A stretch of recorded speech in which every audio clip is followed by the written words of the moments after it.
Welcome to the Slop Farm. Enjoy the video. In this video, I will show how to log into the Rockstar Games Launcher.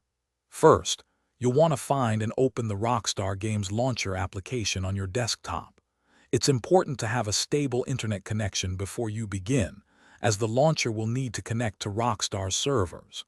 Once the application is open, you'll see the initial login screen, ready for your account details.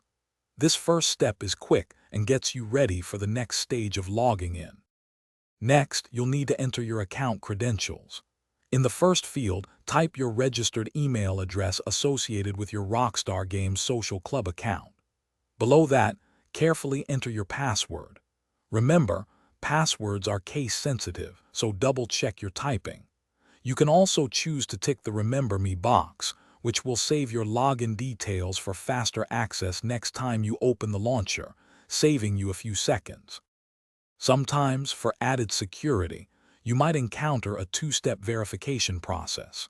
This could involve solving a quick puzzle to prove you're not a robot or entering a unique code. If a code is required, check your linked email address or your authenticator application for a 6-digit code.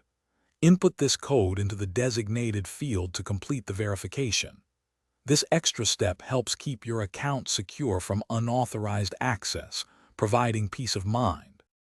Once you've successfully entered your credentials and completed any verification, you'll be logged into the Rockstar Games Launcher. Your personal game library will then appear, showcasing all your purchased titles. From here, you can easily download new games or launch your favorites with just one click. Feel free to explore your profile and account settings, where you can customize various options and manage your account details, making your experience truly yours. Thanks for watching. Consider subscribing if we helped you today.